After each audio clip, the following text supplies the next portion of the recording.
Hey guys.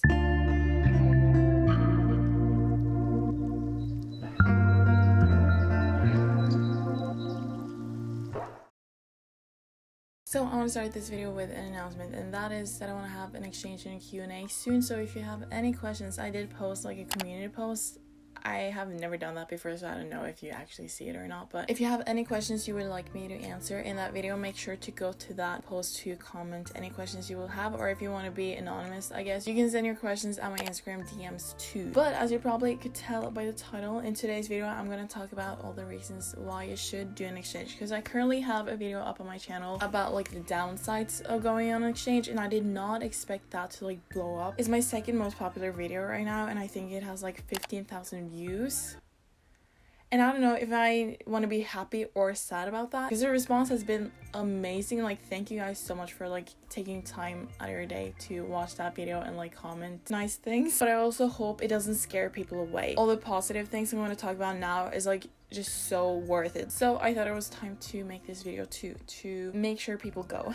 Okay, let's get started. So my first point is that it is such a unique experience that is like for real once in a lifetime opportunity. I feel especially with the high school exchange, like of course you can go on exchange in college or you can travel abroad, but like doing the high school exchange, you get just like a completely different and very special opportunity. Like, I lived in a host family, and when will I ever be able to do that again? When will I ever be able to have two little brothers and two young cool like parents at any other point in life? If I did an exchange in like college, sure, that's so cool, but I wouldn't be able to like get that experience, you know? And especially when I got back, I thought about this so much. Like, the reverse culture shock really hit me, but how I'm so privileged to be able to experience that. Like, I can't really thank the government and like just the world enough. And like, I had social media marketing as a subject. I had a team sports class with only boys. Like, when is that ever gonna happen again? Never. So when you sign up for an exchange, you might be like kind of scared about where you're gonna end up, like if you're not gonna like it or whatever. If you end up like living on a farm in the middle of nowhere, or like near the beach, or like in a state that you never heard of and that you don't really picture yourself living at or in, just like embrace that, because it is literally it's 10 months of your life. It is just so cool. Like, I can't really describe like how cool that is. Like, not everyone lives on a farm in their life, you know, but you have, and then you have another perspective in your life, and maybe you end up like it, you know.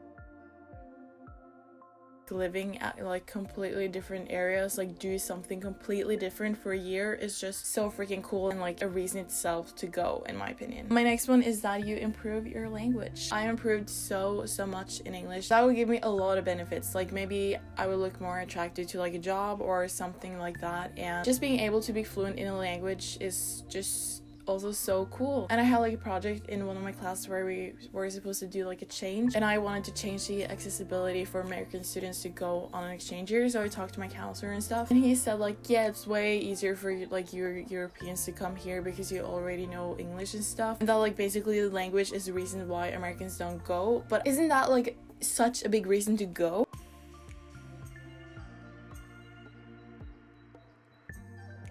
If you live an entire year in another country, I think you most definitely like will be pretty good at that language. So yeah, I was just like kind of annoyed when I hear that. I didn't say it because I'm scared. So like, if you want to come to Norway and you're from like anywhere else and you don't know any Norwegian, how cool is that? You can learn Norwegian that like literally no one else in your country knows. When I talked to American teens, the thing that they said were like the downside of being an American is that like they don't know any languages. So the language is definitely a reason to go. My next one is that you get to like experience and really live in your country's culture and not just like observe it. When I decided to go on exchange, I have been in the US twice, and my entire family just loves the States. But when I went, I actually got to like really experience it and not just be a tourist watching the culture. I got to be a part of it, and that was so cool. Every country has its own traditions and cultures, so like no matter where you're going, you will be able to like fully live it as like you were living in that country, which you are. Yeah, like my host family needed ketchup for a dinner, so they just like walked to the neighbor and asked for ketchup, which would never happen in Norway, and we would like not do if we were tourists in the US. So I got to like see that, and just like simple things like that just makes it so cool to be there. The next reason I feel like a lot of people say is the best part of the exchange, and that is all the people you meet. I met so many people. I had so many conversations with like people I had never ever seen before, and that is so freaking cool. Like the American teen culture, just like I got starstruck like the 3 first months, like honestly my entire stay there. So like even though you may not become best friends or like close friends with like everyone you talk to, a friendship no matter length is so valuable. It's just pretty damn special that like people from across the world can like connect. On my next one, I've written New York and Hawaii. I was lucky enough to go on 2 exchange trips, and honestly those like 2 weeks alone made my entire exchange worth it. I feel like that was definitely my, oh my gosh, what do you call it, höjdepunkt. Before I went to Colorado, we were at an exchange camp in New York. That was just so much fun, and New York is amazing. What the frick. And luckily with my organization, the New York trip was included, so if I could recommend you anything when you're choosing an organization, is to choose one with the New York trip included, because I think it was 5 or 4 days, but it was so like literally one of my highest highs in my life. I think in January I went on an exchange trip to Hawaii. I made a video about it if you want to see it. That actually tops New York, and that is probably the best week of my life. Like I had fun every freaking second, and I was reunited with some of the people that I met in New York. Both these trips were with only exchange students, and you're all just like having a good time and telling about your experiences. And if you have the opportunity and are able to go on any of those like exchange trips, I could not recommend you to do that enough. Like please do. I really wanted to go on the California or like East Coast trip, no West, any trip at all more, but then I got sent home. So my next one is that it really is a life in a year rather than a year in your life. You really do create an entire life in your host country, and I don't know what I expected, but when I got home, I really, as I said, the reverse culture shock was not a good time. Then I really realized that like, oh my gosh, I actually had an entire life in America that I just left. Does that, what the heck? That was really weird, because like you have an entire life that you're not going back to, so is that just like erased? Is it like it never happened? It was so weird. It is still really weird, but I've gotten questions of people saying like they're afraid to like miss out on stuff in their home country if they are gone for an entire year, and I don't really know what to say to that, because I really can't relate. Like I really don't care if I miss out on parties or birthdays or family trips or whatever. I have my entire life for that, and this is like 1 year of your life. I would have missed out on so much more if I didn't go. I'm kind of tired. It's really early. It's 11:30. I don't think I've ever filmed this early before.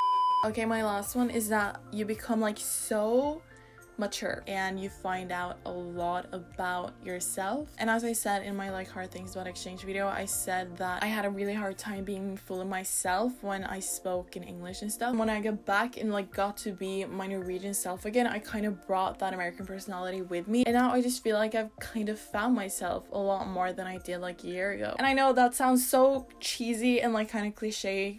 I'm 18 years old, like I have so many life experiences to go through, and I definitely haven't found myself fully yet, but I'm just so much more aware of my values, my worth, who I want to be, I guess. And I don't know how to explain this, but I just really found out that this is my life to live. And I don't know if it's because I'm like really adventurous or whatever reason, but there's so much that I want to do, and that I realized, oh my gosh, this is my life. Yeah, like I don't know how to say, but there's so many things I want to do, and it's my life, so I'm able to do them. But honestly, at this point, I'm probably not gonna have time to have kids.